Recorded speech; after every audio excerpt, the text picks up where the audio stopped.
What's up, guys? For today's show, we're going to be taking a closer look at Christopher Nolan's Oppenheimer film with my thoughts and conclusion on the movie.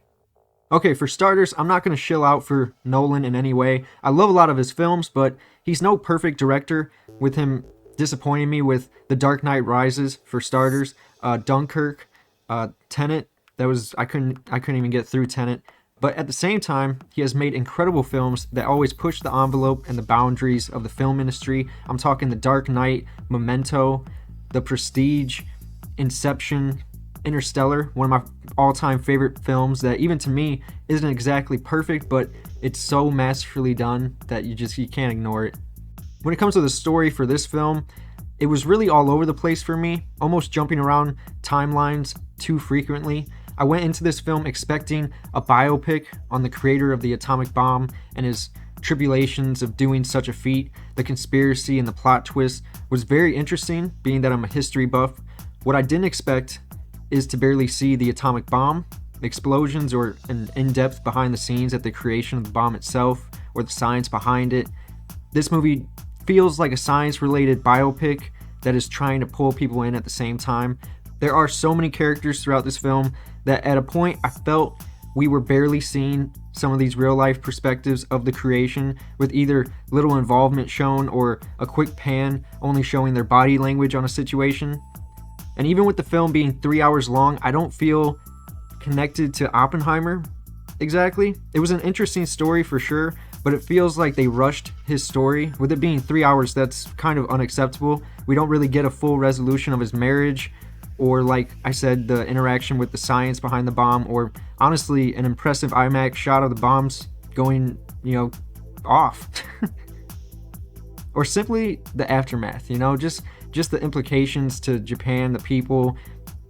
They did a good job at showing America being okay with the bomb. They were ecstatic, like they didn't really understand the implications, and that was done really well, but I think they could have shown the implications to Japan and the rest of the world, kind of a reaction in that light. But it's also implied many times that Oppenheimer was simply following orders, ironically showing the dark side of even our war. That was all interesting and made for some really intense scenes, with the audio and visuals being played with to make you really feel the room. It's definitely a story that needed to be told, heard, and seen. However, I feel like they made a blockbuster biopic, leaving out much of the story, results of the bomb, with some arcs only being implied, and other characters barely having a spot in the film at all. Looking at this as an Oppenheimer film biopic instead of an atomic bomb movie doesn't help me neither. I think they could have easily told this story to its fullest with a 3-hour runtime, even if you had to slim down his affair or the court case that is often very confusing when jumping back and forth so frequent. I thought the movie could have served well as a chronological story, but again, that would have bored the modern audience, in my opinion, I feel. For the average viewer, this is probably an intense, thought-provoking film, and at times it very much is. When looking at these regular Joes hosting up a atomic bomb above their heads, it's really cringy to see that they had to go through that in real life, just imagining that, if this drops, we're going to be annihilated. And I had a ton of fun with the film, but that doesn't change the fact I think they rushed this story in some aspects and focused on parts that could have been slimmed down, restructured, or just outright removed, if I'm being honest. When it comes to the cast and characters specifically, I think everyone was a standout. Even Emily Blunt's performance was amazing, even though she was barely in the film and didn't really have a lot of context to her character, because we get no resolution or thought process to how she feels about Oppenheimer, with everything being implied for her character. Seemed a little disservice. Everyone else, like I said, at times had little screen time in the movie, but when they did, they killed it, with Matt Damon doing great with Cillian Murphy, as well as Gary Oldman playing the president amazingly. Seemed biased on his portrayal, but that could just be the book of the film is based off of, potentially. Great cast overall. Someone's got to tell Amy Schumer she couldn't top Emily Blunt to save her life. That is just a joke. That is what the hell.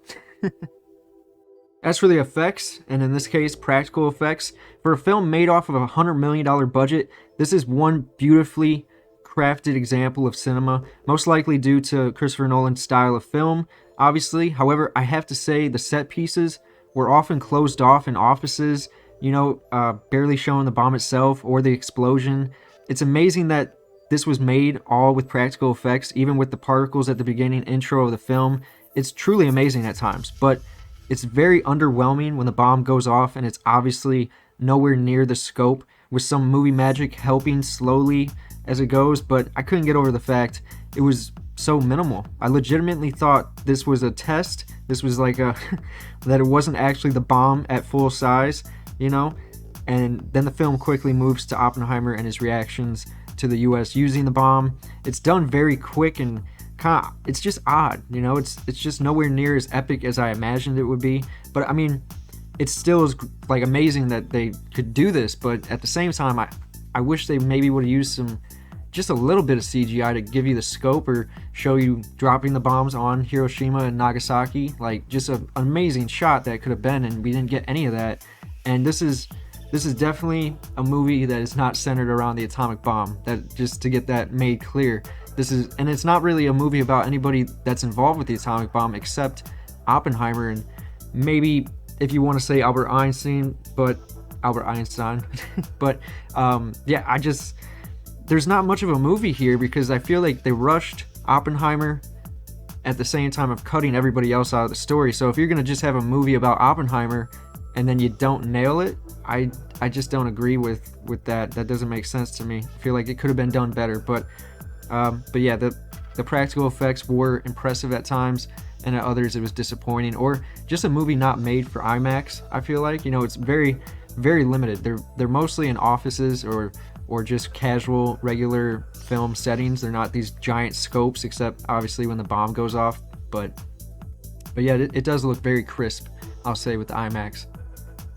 As for the action / the climax payoff, other than the bomb explosion, which, if I'm being honest, like I said, isn't necessarily the climax or main chunk of the plot, with the court cases and the flashbacks slowly fitting everything together until the very end, with some twists and turns that were very dramatic, intense. It had its unsettling moments, but it does feel a mess for me personally. You know, it feels like it has a weird structure, you know, and usually I vibe well with movies like this, and I usually agree with people, but I feel like the pacing something was wrong with this movie, but I still enjoyed it. You know, it was very interesting. Like I said, I'm a history buff. I love history, and I never really looked into the Oppenheimer story. I didn't really know how much he was involved or how much he, you know, got done dirty by the US government, but it was definitely a fun time.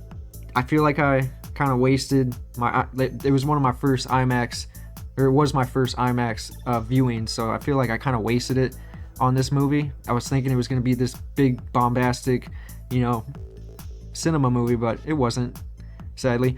For a conclusion, this film is nowhere near perfect, with me honestly having the biggest gripes with the underwhelming effects and disconnected cast of characters, barely getting any involvement other than quick quips that they state to Oppenheimer to get the audience engaged, I guess. Also wish the bombs could have been shown with the aftermath potentially as well, really giving the audience a scale to the destruction Oppenheimer understood that seemingly nobody else did. I recommend to see this one. I wouldn't go for IMAX, considering you're not going to get too much out of it that you wouldn't get from just a standard or XD showing. But, you know, it was a fun time. But I mean, honestly, if you're not into history, I don't think I would go for this movie. You know, you really have to be involved in this type of story, a courtroom drama / a biopic history set piece. If you're not into those type of movies, I wouldn't go to this. It's 3 hours long, you know? Alright guys, now for the moment of truth. I'm going to give Christopher Nolan's Oppenheimer a 7.5 out of 10, or a B- if we want to go by letter grades. I recommend the film. It is niche, but if you're into that, you definitely should check it out. Anyway guys, that's it for today's show. Don't forget to like, comment, and subscribe to join the Wolf Pack. Peace.